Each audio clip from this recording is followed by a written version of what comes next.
माँ बाप के अच्छे बुरे कर्मों का फल औलाद को मिलता है।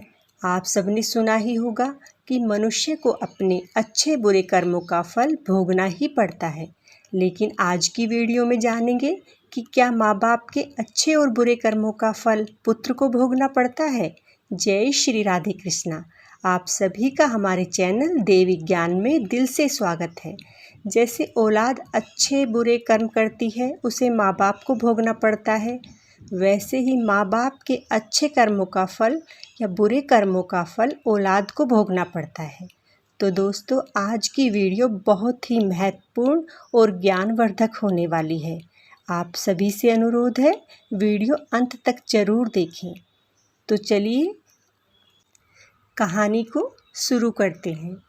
एक समय की बात है कि एक तपस्वी अपने आश्रम में रहते थे। एक दिन उसकी पत्नी ने उनसे पूछा, स्वामी, क्या माता पिता के अच्छे और बुरे कर्मों का फल उनकी संतान को भोगना पड़ता है?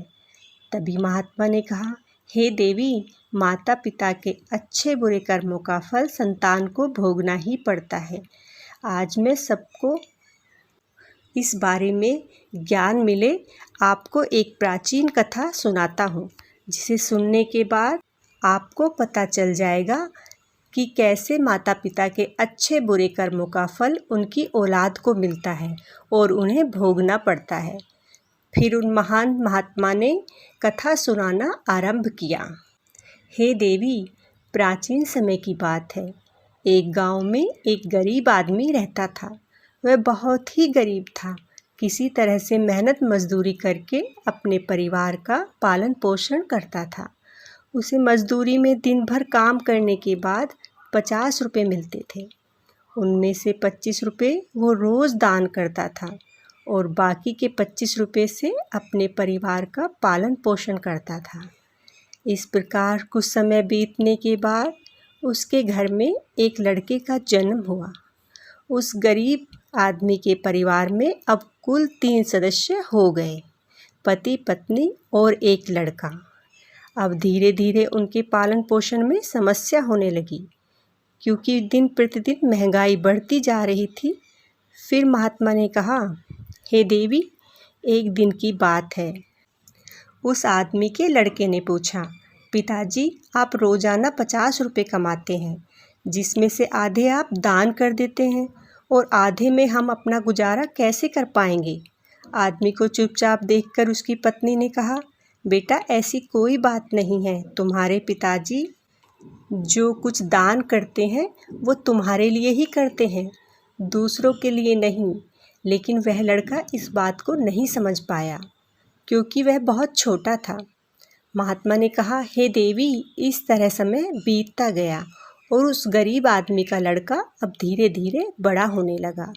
उसकी उम्र 12 वर्ष की हो गई। एक दिन वह आदमी अपने काम से घर लौट रहा था तो रास्ते में एक दुर्घटना में उसकी मृत्यु हो गई।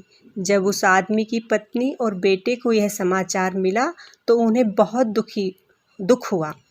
फिर एक दिन उस गरीब आदमी के बेटे ने अपनी माँ से पूछा, माँ, मेरे पिताजी कहाँ चले गए हैं?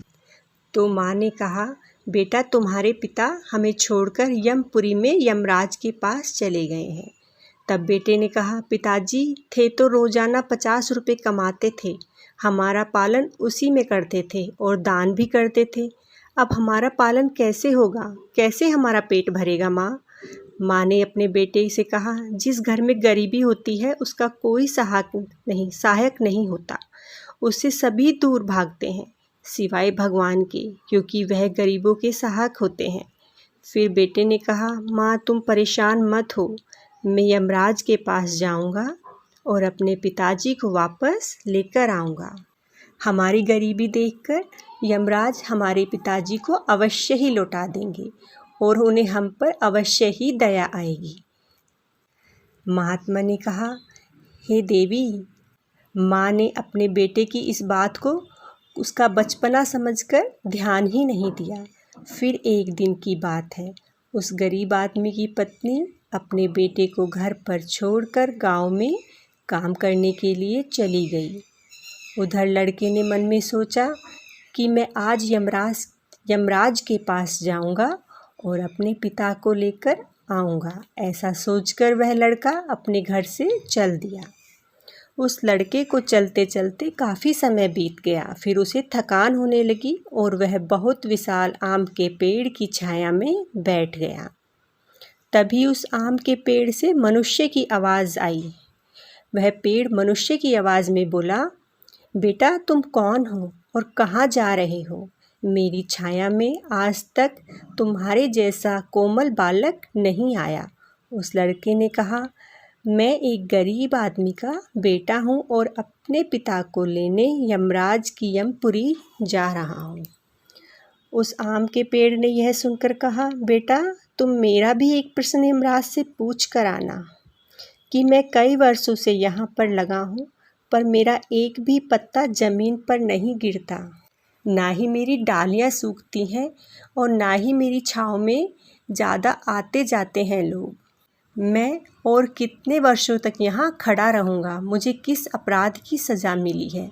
मैंने अपने पूर्व जन्म में ऐसे कौन से पाप किए थे? तब लड़के ने कहा, ठीक है, मैं तुम्हारा प्रश्न ज़रूर पूछ कर आऊँगा। और इतना कहकर वह लड़का आगे बढ़ा और चलते चलते उसे रास्ते में एक इच्छाधारी सर्प मिला। सर्प को देखकर लड़का डर गया और वहाँ से भागने ही वाला था। तभी वह सर्प मनुष्य की आवाज़ में बोलने लगा, बेटा तुम मुझसे डरो मत, मुझे इतना बताओ कि तुम कौन हो और कहाँ जा रहे हो?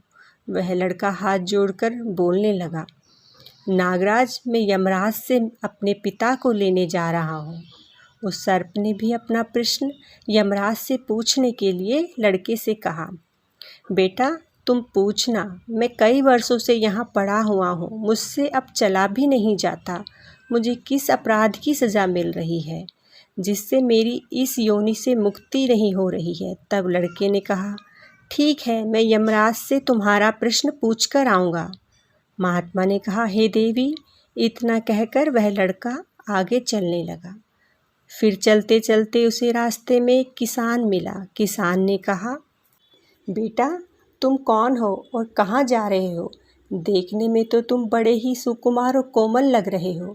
उस लड़के ने कहा, मैं गरीब आदमी का बेटा हूँ और अपने पिताजी को लेने यमराज के पास जा रहा हूँ। फिर किसान ने कहा, तुम मेरा भी एक प्रश्न यमराज से पूछ कर आना। मैं राहगीरों के लिए कई सालों से यहाँ कुआं खुदवा रहा हूँ, लेकिन इसमें पानी अभी तक नहीं निकला। ऐसा क्यों हो रहा है? इसमें मेरी बहुत धनराशि भी लग चुकी है। ऐसा कौन सा पाप मैंने पूर्व जन्म में किया था जिसकी वजह से इसमें पानी नहीं आ रहा? लड़के ने कहा, ठीक है, मैं पूछ कर आऊँगा।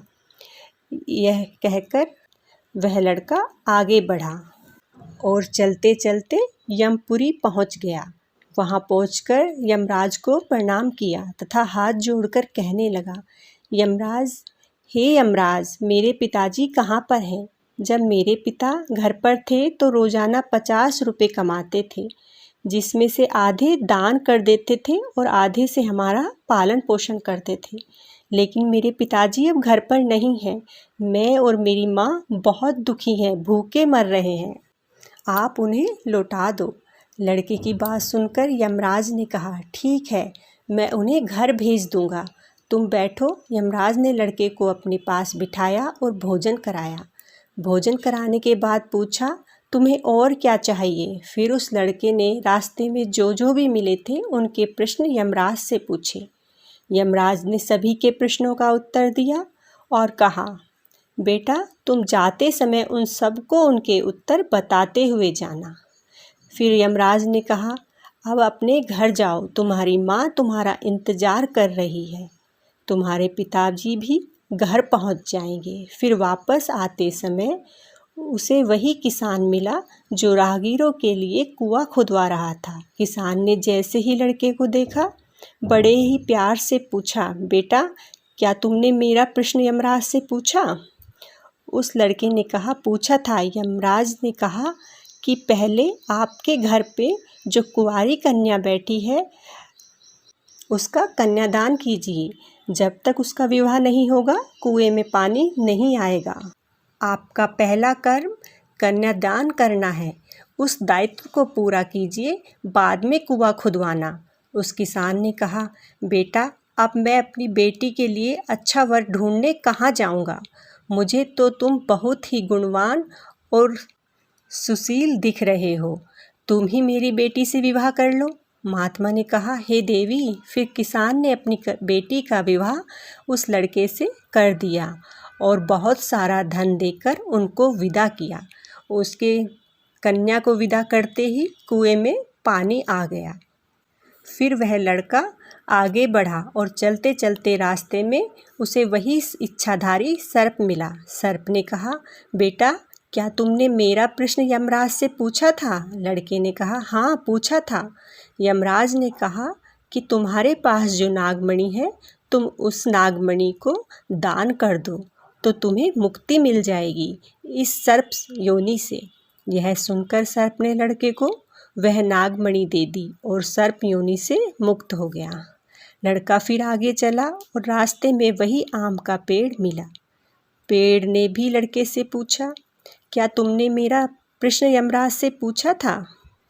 फिर लड़के ने यमराज की बताई हुई बात पेड़ से बताई कि तुम पूर्व जन्म में एक शिक्षक थे, पर अपना काम ईमानदारी से नहीं करते थे, बच्चों को शिक्षा नहीं देते थे और उनसे अपना काम कराते थे।